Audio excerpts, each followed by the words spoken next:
Team India, England జట్ల మధ్య కటక్ వేదికగా జరిగిన రెండో వన్డే మ్యాచ్లో భారత జట్టు మరోసారి ఆల్రౌండ్ షోతో అదరగొట్టింది.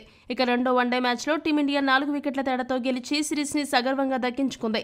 ఇక ఇంగ్లాండ్ జట్టు టాస్ గెలిచి బ్యాటింగ్ చేసి ఆరంభంలో పరుగులు బాగానే స్కోరు చేసినప్పటికీ చివర్లో తడబడి 304 పరుగులకు ఆలౌట్ అయింది. మరోవైపు వారి బౌలింగ్లో స్పిన్ బౌలింగ్ వనరుల కొరత మరోసారి కనబడింది. ఆదిల్ రషీద్ జట్టులో ఉన్నప్పటికీ అతడి ఒక్కడి పోరాటం సరిపోలేదు. ఫలితంగా ఇంగ్లాండ్ జట్టు భారీ మూల్యం చెల్లించుకోక తప్పలేదు. భారత పిచ్లు స్పిన్నర్లకు బాగా అనుకూలిస్తాయని తెలిసి కూడా ఇంగ్లాండ్ ఇలాంటి తప్పు ఎలా చేసిందో వారికే తెలియాలి. ఇక వన్డేలో కీలక సమయంలో రోహిత్ శర్మ ఫామ్లోకి వచ్చి తన పరుగుల దాహాన్ని తీర్చుకున్నాడు.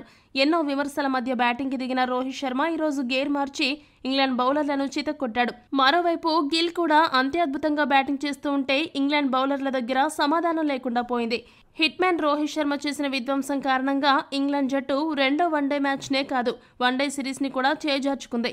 ఇక ఈ ఓటములపై మ్యాచ్ అనంతరం ఇంగ్లాండ్ కెప్టెన్ జోస్ బట్లర్ మాట్లాడుతూ ఏమన్నాడంటే, అసలు ఈ సిరీస్లో మాకు ఏదీ కలిసి రాలేదు. ఎక్కడో మేము వెనుకబడిపోయాము. ఇలాంటి ఓటములు ఎదురైనప్పుడు ఏ జట్టుకైనా బాధగానే ఉంటుంది. మేము చాలా విషయాలపై వర్క్ చేయాలనే విషయం అయితే మాత్రం అర్థమైంది. ఇక ఈ మ్యాచ్లో మాకు 350కి పైగా పరుగులు సాధించే అవకాశం వచ్చినా దాన్ని సద్వినియోగం చేసుకోలేకపోయాము. అలా చేసి ఉంటే గెలిచే అవకాశాలుండేవేమో. అయితే ఇక్కడ ఇంకోటి కూడా చెప్పాలి. రోహిత్ శర్మ బ్యాటింగ్ చూశాక ఒకవేళ మేము 350 పరుగులు చేసినా గెలిచేవాళ్ళం కాదేమో. అంతలా రోహిత్ శర్మ హిట్టింగ్ చేశాడు.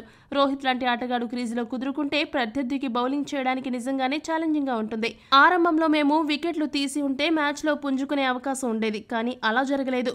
రోహిత్ శర్మ మా బౌలర్లపై పూర్తిగా ఎదురుదాడి చేసి మ్యాచ్ని మా నుండి లాగేసుకున్నాడని బట్లర్ చెప్పుకొచ్చాడు. మొత్తంగా ఈ సిరీస్ మాకు ఒక నిరాశాజనకంగా ఉన్నప్పటికీ చివరి మ్యాచ్లో మేము కొన్ని ప్రయోగాలు చేసి ఛాంపియన్స్ ట్రోఫీకి సిద్ధపడతామని బట్లర్ ముగించాడు. ఈ వీడియో కనుక మీకు నచ్చినట్టయితే లైక్, షేర్, కామెంట్ చేయండి. మరిన్ని స్పోర్ట్స్ అప్డేట్స్ కోసం మా ఛానల్ని సబ్స్క్రైబ్ చేసుకోండి.